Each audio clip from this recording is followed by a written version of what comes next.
Every person reaches moments in their life where the path they've been walking no longer challenges the person they're becoming. Those moments can be uncomfortable, even confronting. But today's guest understands that better than most. Justin Andreas is an endurance athlete, ultra runner, and active member of the US military who has spent years pushing the limits of what the human mind and body can endure.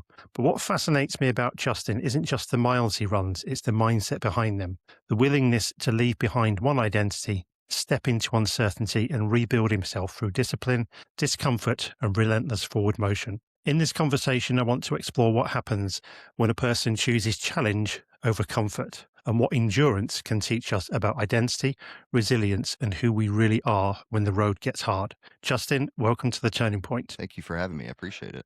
That was a heck of an introduction. I used to record the introductions separately and go straight into the podcast with my guests. The introductions were slightly more polished, but I found it's so much better to do it with the guests because it fires them up for the podcast ahead. Yeah, I liked it. It's awesome. And I think with the fact that you're dialing in from Alaska time at 5:30 in the morning, you need all the firing up you can get. I got my go juice right here, Brilliant. so we're good to go. So just for a bit of context, so I'm on TikTok, so are you. Our paths have crossed, and I really resonated with your posts. I love the positivity that comes out in them. I love the fact it's just ordinary, normal person cracking on, pushing themselves through, even when it's minus 30 and you're out there running with your spikes on.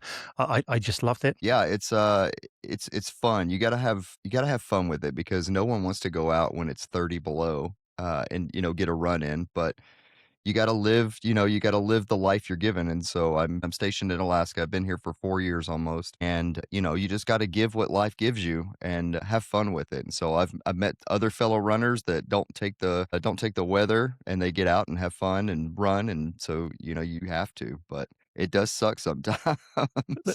It's much easier to stay in bed. I'll tell you that. Some of the, and I've talked about this on other podcasts before, some of the best training sessions you do are the ones where the weather is awful and you have to push yourself through. And that's where the phrase, the turning point came from. When your subconscious is saying, stay in bed, it's warm. Why on earth would you go out running? But you take control. You say, no, I'm going out. And when you get back, you feel great. Yeah. Always. A friend of mine who's also a runner has this saying. He said it's hard PT. It's doing those hard PT days, the days that it's last year, me and him ran a 15 miler and it was 40 below.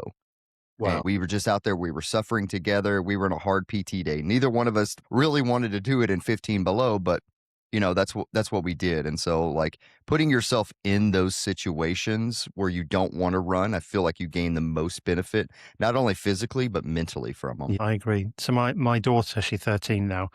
She does athletics and they run right through the winter as well. And she loves going in the summer because it's nice, warm summer evenings. She can mess around with her friends and enjoy it. But in the winter, she's often pushed back. But I said, no, you've got a commitment. You've got a place. You're going.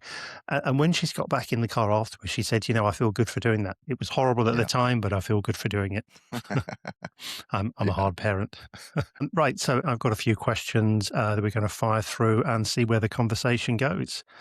Sounds good. So let's start with identity, first of all. So before endurance became such a defining part of your life, who were you and what did your world look like then? Well, I've spoken on this often and, through TikTok, Instagram, and then even on other podcasts. I used to be a bodybuilder. I was so obsessed with lifting weights and getting as big as I possibly could. It's funny when you go bodybuilder turn endurance athlete, but it just takes two separate roads. But yeah, I was obsessed with lifting. I lifted, I started lifting in high school and all the way to my 30s, lifting weights, and I was a big dude and I loved every bit of it, but I just started getting bored with it, and so that's through a couple years and different things, that's where running came in, but.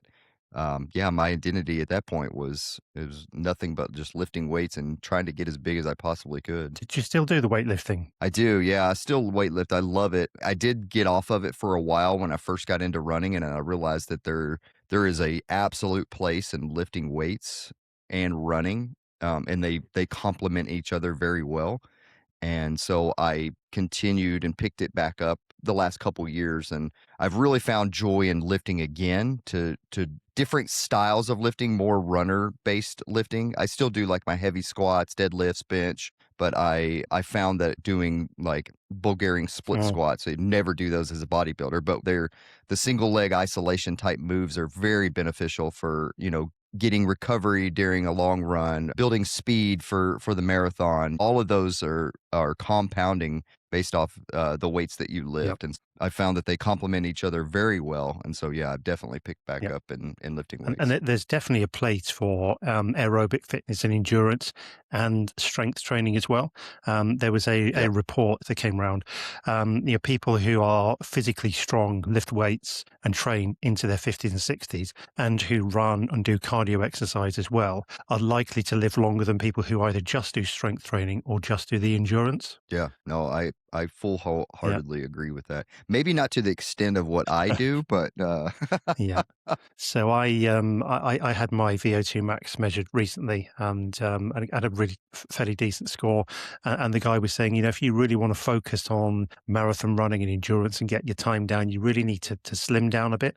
I mean, I'm not big. I go to the gym, I work out, I do 3 to 4 sessions a week. I love lifting weights, and it's part of my identity is being physically strong. But I wouldn't want to kind of slim down and lose muscle tone, because again, for me, part of my identity is it is, having a six pack and having a defined chest and arms, and it's quite difficult to lose that. yeah.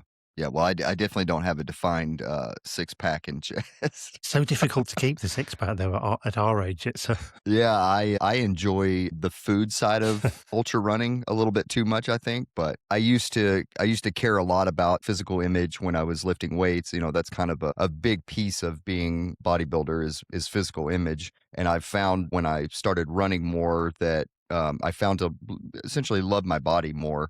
And so now it's just like I can lift all of this weight. I can run 100-mile race. I have a pretty young daughter. I can lift my daughter, carry my daughter. We just did 4 days in Disney last week, and I, yeah, I was carrying my daughter pretty much the whole time. We pushed her in a stroller, but when you're riding the rides, waiting in line, you're holding her, and it's just like just thinking back, like, man, I've lived my entire 39-year life up to this point lifting weights, and like now it's all coming to an end, or not to an end, but to yeah, yeah. this is the full front right here. Like this is what you're training for. And so but in saying that, I definitely do not have a six pack. I was talking with one of my friends in the gym that particularly as a man, that belly fat and the fat around your back, it's the opposite of money. So Yeah. money is very difficult to get, but very very easy to lose, especially if you go to Hmm. Disneyland. But fat around your belly, it's so easy to get. I feel like if I just have one bad day, a few too many drinks or a curry or something, it's like, what's going on here? It's like it takes you weeks to get rid of it. Yep. Yep. That's funny. Fantastic. That's a very true statement. So I just want to move on to a turning point moment. So every person has a moment where something shifts internally. So what triggered the move from lifting weights to actually running long distances for you? Well, I kind of had a bit of a transition point. So like I said, I was kind of getting tired and bored with the monotony of lifting weights every single day, the same routine week in and week out. And I had a couple friends that I was working with that were into CrossFit. It's kind of when CrossFit really was starting Yep. to gain some momentum. And I thought it was interesting that they're doing these compound movements at the same time they're doing some endurance style stuff. And I thought it was just a really good mixture. And I was like, yeah, let me give this a shot and try to make this my routine now. Still doing the weightlifting and all of that, but I'm throwing some cardio in there.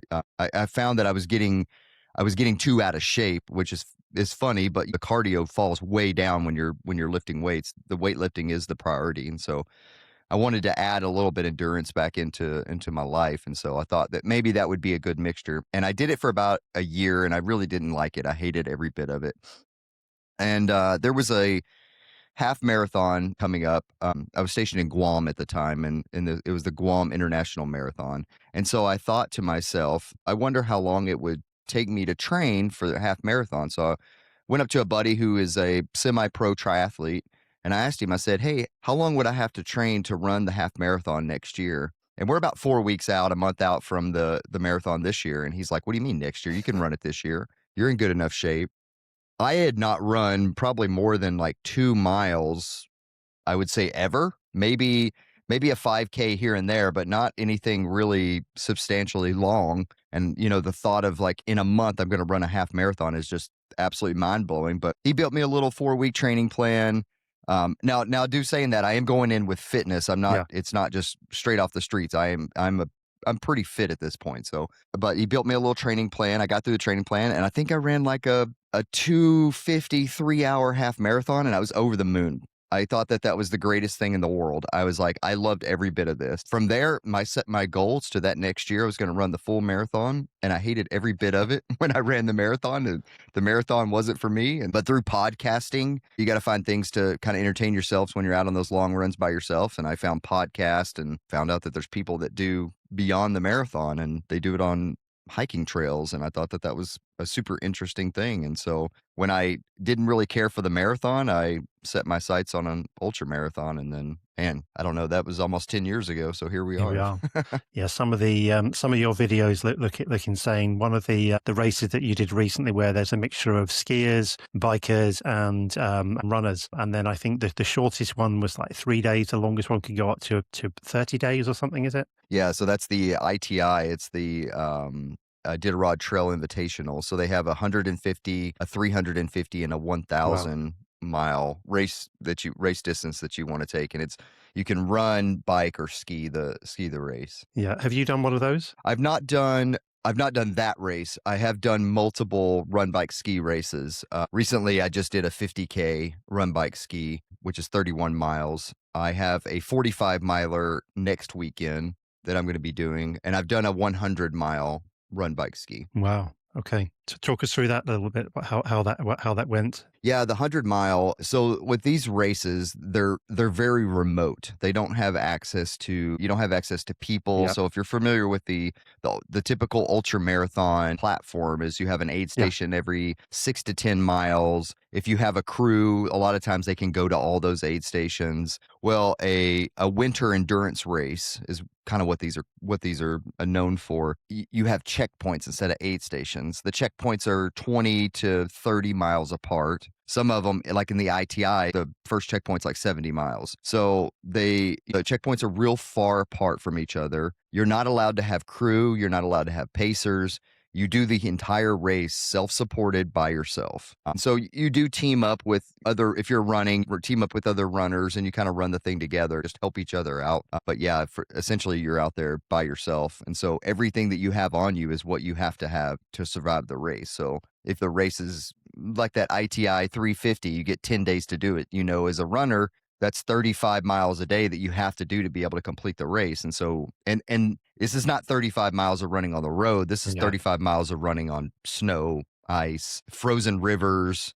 You're navigating the whole trip yourself. Like there's no one goes out and course marks 1,000-mile course. Even the 100-milers, no one goes out and course marks 100-milers. So you're out there, you're navigating at the same time as trying to survive. Everything that you have on you is what you have to survive the race. So it's such a complete different mindset. It's very interesting, and it was such a cool experience. I don't think that I'll do a 100-mile race of that stature again, just for the fact that like I enjoy having the crew, I enjoy having the pacers, and seeing people every couple 6-10 miles. So it gets lonely on those 25-mile stretches in between checkpoints. Yeah, and throw navigation into the mix as well, and that's another dimension. I mean, back when I first got into, because I actually did some ultra runs myself before I had all my health issues in 2020, and I did from one side of the UK to the other. It was 70 miles, and it was in the summer, and you would have thought it would have been nice weather, but it was the 2012. Anyone who can remember the UK in 2012, it rained nonstop for months. Some of the course was flooded. I mean, it wasn't cold, which was the main thing. But I can remember it was about midnight. I'd got lost and was in the middle of some dodgy housing estate, and I've got my head torch on. I'm starting to kind of hallucinate a little bit, and having to like get the map out and try and read as well. It's just when, as you say, when you're on a march course, it's like run, follow the arrows, get to the checkpoint, get some food, and carry on. But navigating as well, particularly in that environment when going wrong could almost be the difference between life and death if you're stuck out there and you haven't got the right kit. So. And we actually had really favorable temperatures the year that I did the 100-miler. It was 30, 40 during the day, and it got like -5 at night. But the year before I did the race, they had a blizzard come through, and it was whiteout conditions, and they were using their hiking poles to figure out where the trail was. If it went off, then that means that they were off course, and so they were The trail is hard Yep. packed, but it's wild out here in the wilderness out here. You never know what the environment's going to Mm. give you. So 100 miles, what's that distance actually represent to you just beyond the physical challenge? I tell people all the time that if you have done 100 miler, you'll understand this, but it's something like no other thing that I have ever done in my life. And I've run 100Ks, I've run 100K all the way down, 50K marathon half. I've done all the distances, and there's nothing like a 100-mile race. It's not if things go wrong, it's when things go wrong. How do you overcome them? Because a lot of times when things go wrong, it's not physical things, it's mental things. You're going to come into lows, you're going to get out of your lows and go back to highs. They're going to fall again. The weather's going to affect things. It's just all of these things that you can't control are going to be pushing against you to not finish the race. And a lot of times it affects people when it gets to people. A 100-mile race has an average finish race of 50%. So yeah, but it is nothing in my life that I have experienced comes close to crossing the finish line of a 100-mile race and knowing that you just achieved what very, very, very few people have Yeah. ever done. Yeah, it's incredible. So a friend of mine here locally, I actually did a podcast with him as well. He likes to put his body through some endurance. He rode the Atlantic with a friend a couple of years back, and then after he finished that, we're like, oh, I think Pete's going to have a bit of a quiet year this year, surely. But no, he said, I'm going to run 4 100-mile races.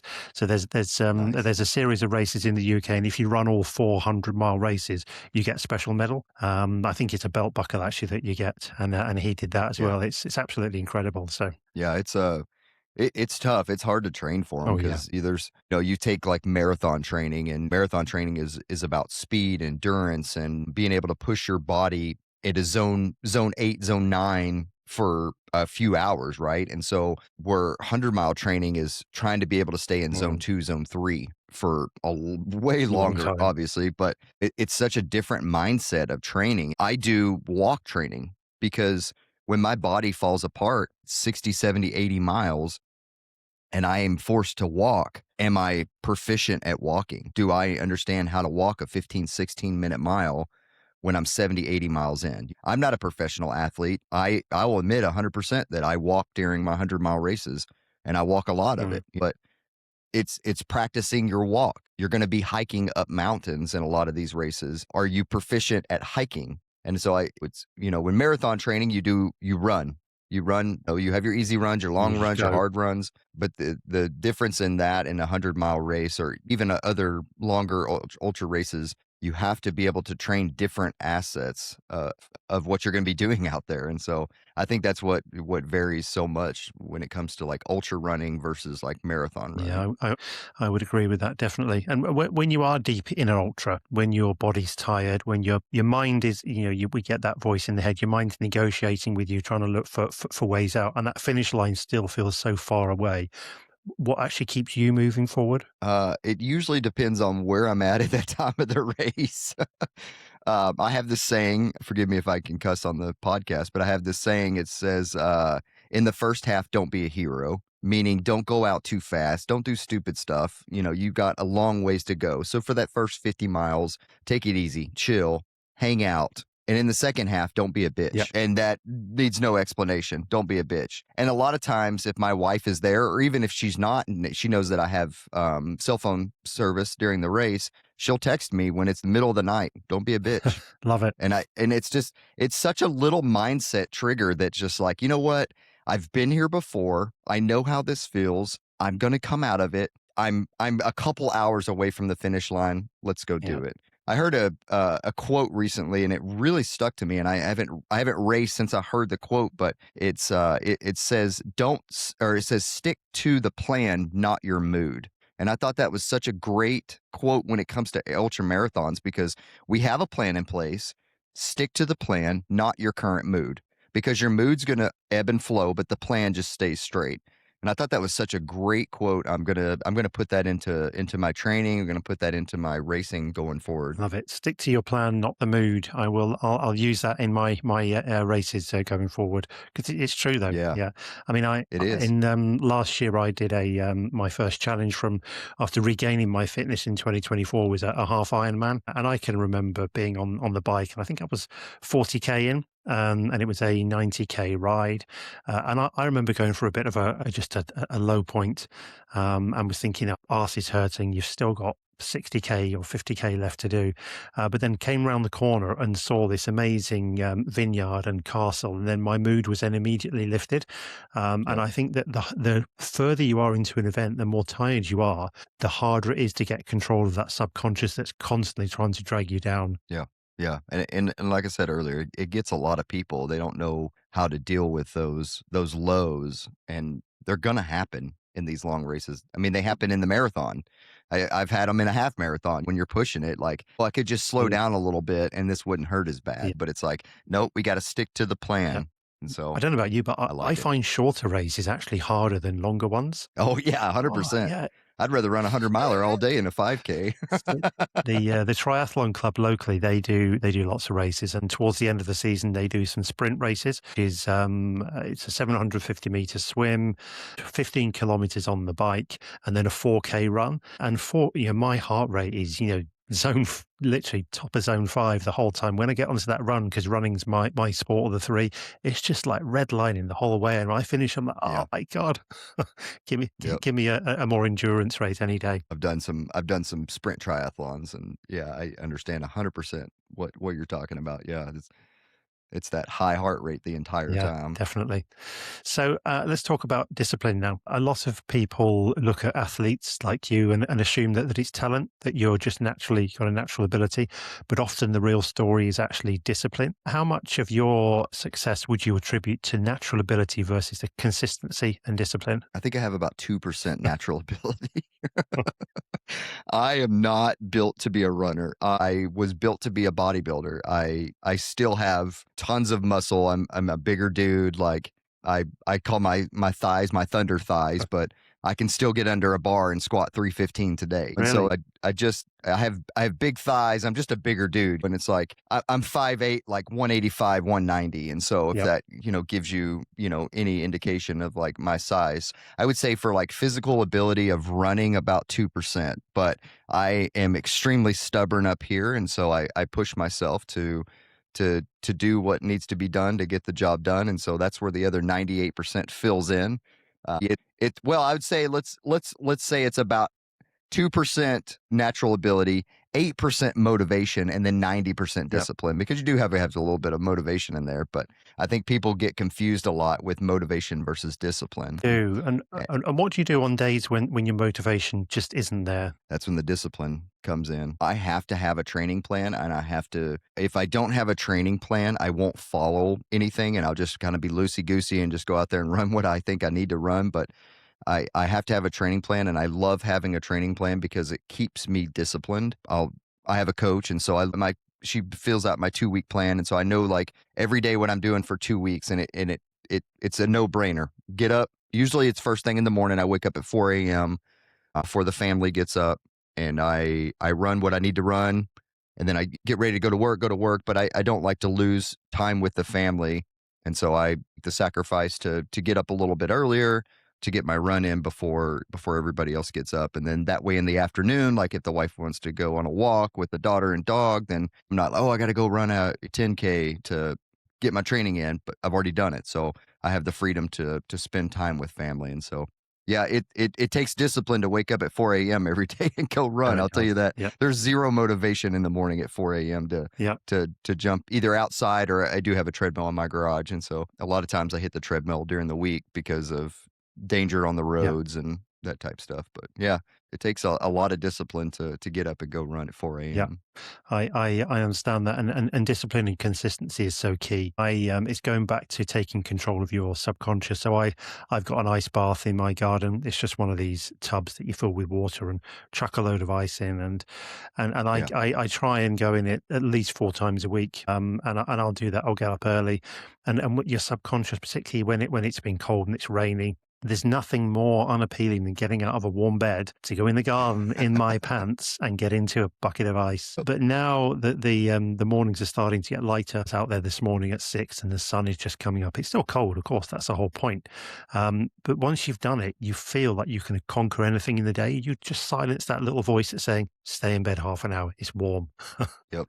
100%. That's You have to get You up. do indeed, yeah. And certainly I know what you mean about training in the mornings. So when I was doing training for the marathon, the local marathon last year, because it was in October, so it was still light in the mornings, I would wake up at 5:30, go and do my long run. I'm coming home about 7:30, 9 o'clock, just as everyone's waking up.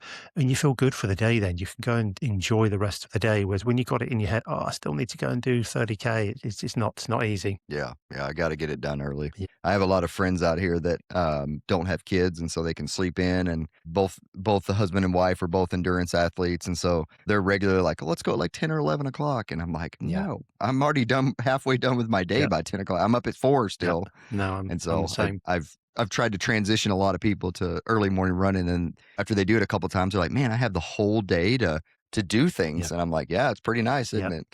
And cycling as well. So when at the moment, my bike is actually in the bedroom attached to a turbo trainer. But when I start going cycling again, I go out early morning and there's no dickheads on the road. I don't know if you get them over there, but people Yeah. who just think that cyclists shouldn't be on the road. So it's much safer. So you can enjoy the ride. And then also if I cycle east and watch the sun rising as well, it's just absolutely magical way to start the day. Yeah, 100% agree. You gotta get up early. I don't know what the cycling thing is. I don't recognize You what don't, that is. No, I'm joking. you have to go on one of those ultra bike rides, but the fat snow tires and see how you get on. Yeah, those are fun. They're a lot of fun. I do have a bike, and I ride it twice a year. But yeah, I have ridden the fat tire bikes, and they are a lot of fun. I have a really good friend of mine who he unfortunately had to pull out of the ITI, but he was doing the 350 for his first time this year, and just watching his training was Yep. incredible. It's just a lot of fun to watch people go out there and suffer, but Yep. they suffer just as long as we do. They do. So there's a British guy, chap called Spencer Matthews, and he's reinvented himself as an ultra athlete. He's done various challenges. He's done the Marathon des Sables, and the one he's done recently, he set himself a challenge of doing an iron distance triathlon on every continent within the month. Started off in Europe. No problem at all there. I think the hardest one was when he went to Antarctica, Yeah. swimming in a 7 or 8 mil thick wetsuit in water infested with killer whales and various other sea creatures, to then trying to ride 180 miles, 180K on a bike with the fat snow tires was something else. So, Yeah. So yeah. funny. Different Oh, environments, like definitely. from going from Europe where you can just ride a road bike and 180K is done pretty quickly Yeah. to on snow and Yeah. ice, and that's gonna take you almost all day Oh, I think probably. it took him longer than that. Yeah, probably. So in endurance sport, from my experience and talking to others, has a way of reshaping a person. So how would you say that your journey has actually changed the way you show up in everyday life and as a man, as a partner, as a friend and a father? Yeah, I get asked that question a lot, and I think the answer kind of varies sometimes. But I think that you take everyday life and some of the things that come up in them, and they're small things, right? Everybody, people that don't do endurance races or don't know how to deal with problems that arise, don't know how to handle the little small things. But when something comes up at work or at home, and it's just like, okay, yeah, we'll take care of it. It's not that big of a deal. And I think that you've learned how to problem solve through the situations that you've put yourself in, you've paid to put yourself in through these endurance races. Like you, when you got lost and you had to pull out the map, like if you would have just freaked out and stopped, right? Like you would have hated yourself for it and like, "Oh, I can't believe I did that." But you worked through it. You learned through the situation. Okay, I'm lost, but here's how I get myself back into it. You problem solved. It was no big deal. You finished the race. And I think it's the same thing when it comes to life. Like you have something's going to come up at home, something's going to come up at work, right? But it's just like how you handle it and the problem solving skills that you've developed through these endurance races makes it so much easier, in my opinion. Yeah, I would agree, and I can see, is that your medal rack behind you? Yeah, that's mine and my wife's. Yeah, We share it, and then cups and then the buckles are right there. Yeah, no, it's great. If endurance racing and racing altogether disappeared tomorrow, if the medals and the finishing lines were gone, who are you underneath it all, do you think? Yeah, I think, I will admit that I do enjoy getting a buckle from a 100-mile race. It's one of the cool perks of running 100-milers. I wear my buckles all the time, but I think that I still enjoy going out and running with friends. I'm a extreme extrovert. I grab energy and gain energy from running with people. I love it. I will run by myself because not every day you can go on a group run with people. So I do run a lot by myself, but I do enjoy running with people so much. And I think that that's what it's about. It's about, even though you're out there suffering for a couple hours on a long run, but if you're able to talk and have fun, the miles just tick by and the time ticks by, and I love going on runs with people. And so if the medals, the buckles, everything went away, I think it would still find me joy to go out and Yep. go on a 20-mile long run with my friends. And I just out there suffering together. It's just, there's nothing like It, it, it connects people in a different way, doesn't it? for sure. Yeah, and we, I mean, I've discussed this on another podcast as well. So, a lot of my friendships were made through my sort of 20s when we used to go partying and raving and all that sort of thing. And you form really strong friendship bonds. But then, kind of life changes, and it's meeting people and meeting people through families and whatever else is one way. But you don't really form that bond. But go on a long run with someone, particularly when it's hard conditions or tough terrain, and you finished. And again, that we do this locally as well. Sea swims during midwinter, when you can go in the water and swim in 7-degree water and come out, you kind of feel like a bit of a bond with someone, and I love that as well. Suffering together. Suffering together, exactly. Yeah, yeah. That's my pal who rode the Atlantic was with his friend for 53 days in a little rowing boat, one cabin. Yeah, their bond is strong now. Yeah, I would not doubt that. So, some people listening to this podcast would be my target group who I work with in my coaching group, which is usually men in their 40s. Some of them will possibly feel stuck, disconnected from the person who they used to be when they were younger, or perhaps unsure of where to begin on their fitness journey. If you were to be speaking with them right now, where should they start? If you're starting out running, just go out and run. Don't listen to all the social media that you're going to hear. If you're not a real runner unless you run a Yeah. sub 3 marathon, or you need these shoes to run fast, or you need this pack to carry all of your hydration and nutrition, just go run. I always tell people that are starting out running, go slow. Go slower than what you think you need to. I see so many people that are like, I used to run, but I would get hurt. Well, you're probably not hurt. You're probably just running way too fast, way too soon, and your body doesn't know how to heal or handle that. And I use lifting for a reference because I have a lot of lifting friends. It's like you wouldn't load 405 on the squat rack and just go squat it, right? You'd warm up to it and then squat it, right? You didn't start out squatting 405. You squatted 135, 225, and you built yourself up to it. Running is the exact same. You have to build yourself up to these speeds, to these paces. Stop worrying about pace. Just go out and run. That's great advice. And don't worry about your time. Don't worry about your pace. Don't worry about what it looks like on Strava. Don't even worry about your heart rate for the early days. Just go and run and Yep. get that kind of base fitness.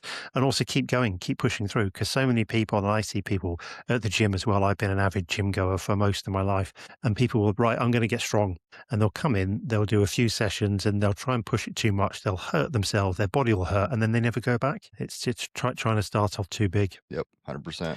Uh, Just go have fun with it. Exactly. Have fun. We're coming back to that again, aren't we? Have fun. You gotta have Yeah. fun. So on this podcast, we talk a lot about turning point moments. I mean, the podcast is called The Turning Point. So those moments where comfort ends and we decide to step forward instead of step back. Can you share a moment in your life where everything could have gone one way, but you chose a harder path and how it changed who you became? That's good. I like that. Mile 30 of the Bighorn 100. It was an unexpectedly hot day. It was 100+ degrees. It was only my second 100. I don't think I was fueling properly. I was taking in enough hydration, but I think I wasn't fueling properly to combat the weather, the conditions, the climbing. For reference, it's a 100-mile race with about 18,000 foot of climbing. You hit peaks all the way up to, I believe, 9 or 10,000 Yep. feet. So you kind of climb all the way back up and then run back down type thing. So it's a mountain race, But right? I'm at mile 30. I'm not really feeling great. I have a 17-mile, 4,000-foot climb in front of me. I actually had my dad there as my crew member because my wife was running the 50K the next day, so she was at home resting for the 50K. So my dad was there as my crew member and a couple of my friends. And I sat down at the 30-mile checkpoint aid station. I was eating some food, started feeling better because food always kind of brings you back to life. Getting that sugar in you kind of will bring you out of a high or a low. So I started feeling good. I got up and I was about ready to leave, and I turned right back around and I threw up everything that I had just eaten. And I always think back to that moment. I threw up, and there was never a question about I'm sick. I don't want to continue on. I continued on. It was very slow yeah, moving for those 17 miles, and it was a hard push, and we pretty much walked the entire 17 miles. It was uphill. There was a lot of runnable spots, but and then at that last 2 or 3 miles before you get to the checkpoint at mile 48, you run into what Bighorn's famous for is the mud, and it's like ice water mud. So it's like you're high up, so the snow it's in kind of mid-June type. So it's hot during the day, it's cold at night, but higher up there's a lot of snow. The snow's melting, and then it's creating this ice water basically. And so you're running through 2 miles of mud and water, and so that's even more miserable. And then you get to the turnaround point, and you got to run back through it, right? And so I got to the checkpoint, and I'm a couple hours ahead of the cutoff, but not very far ahead of the cutoff. And my dad told me, he's like, "You're not fucking quitting." And I was like, "All right, I like that. love it. Let's do it." Yeah, So I had picked up a buddy at mile 30. They'll let you pick someone up at mile 30, a pacer. So he was supposed to pick me up at the 48-mile mark, but he saw how bad of a situation I was in. So he did 30 all the way up to 48, and then he ran back to that other point, now at like 68, 70 miles. Um, Once we got to the turnaround point, got some food, got resupplied, turned around back around, and went through that mud section again. We got to that next aid station about 4 miles from the turnaround point. I just kind of had this like click, and I don't know what it was, but I started running, and I finished the race. And the first half of the race is 48 miles. The second half of the race is 52 miles. I negative split the second half of the wow. race. Yeah, And so I always look back to that moment at mile 30 Ooh. when I'm throwing up. It would have been very easy just to quit Yeah, right yeah. Because there. you've got And I you've got kept the excuse. Then oh, I'm unwell. I've thrown up. I've got to stop. 100%. It wasn't even a thought in my Mm, mind. And there was lots of moments where it wouldn't have been a big deal to just step off the course and go home. yeah, love that. But yeah, I was able to pull through and was able to get a buckle, and it's one of my favorite races still to date. It's one of the hardest that I worked for as a finish, and I just had a real deep Yep, appreciation for everything that happened on that and a day, well-earned buckle. for Yeah. sure. I actually think I have the buckle on right now. It's still my favorite buckle to this day. So, a couple more questions now. So our lives are ultimately shaped by the standards that we hold ourselves to, particularly when nobody's watching. What's one personal standard that you refuse to compromise on, no matter what? That's a great question. I think the standard would be to get up early in the morning. That's a standard that I've set with myself. I'm going to get my runs in before my family wakes up. And, I think that giving time back to them, because it's very easy, the family wakes up at 9 o'clock on a weekend. Like, it's very easy to be like, oh, the sun's up at 8:30, so I'm going to go Oh, take off and run during the sunlight hours.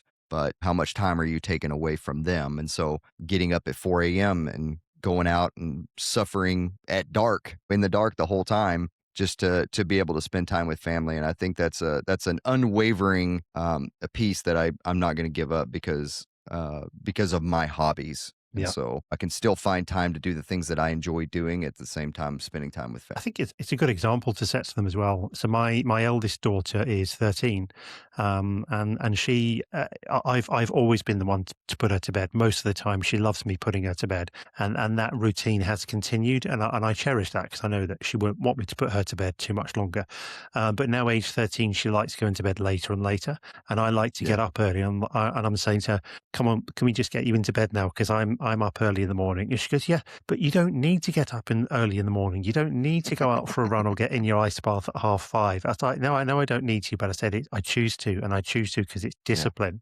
Yeah. And I just think that that's a good example. Then sometimes I will go for my run early morning and I'll come back and then I'll go and wake her up morning. I've just got back from my run. And I think just letting them see that, it is because my wife as well, she's very into her sport. She does competitive rowing, coastal rowing, and she's often up early in training. And again, I think it's just such a great example to set your kids. 100%. 100%. So just last question now, message to the listeners. So many people listening are capable of achieving far more than they currently believe that they can, but something is holding them back. If you could leave them with one message about discipline, courage, or stepping into the life they're capable of, what would it be? It's very simple. You can do it. It's that easy. You can do it. I'm a prime example of a subpar athlete that finds his way into the mid pack, back of the pack, mid pack oftentimes. I'm not the example of what a runner looks like, but we get it done. I enjoy running. I have fun with it. Find some people that enjoy the sport that you're into. Have fun doing it and push yourself. You can do it. I tell people all the time, if you can run a marathon, you can run a 100-mile race. And they find that that's absolutely mind-blowing. But the training mileage is not that far off from each other. The hours, I mean, it changes a little bit like we talked about, but if you're interested in ultra marathon running and you've run a marathon, I wholeheartedly believe that you can do Yeah, it. I believe so as well. It's a mindset and the self-limiting beliefs, and we talk about this on other podcasts as well, and also with my coaching as well. And I see it in the triathlon world as well. People who tell themselves, "I'm no good at running. I'm always slow on the run. My legs always hurt on the run." You're telling yourself that's what's going to happen. If you can change that narrative, it's not just change the narrative; it's change the belief, and you can't do it overnight. 100%.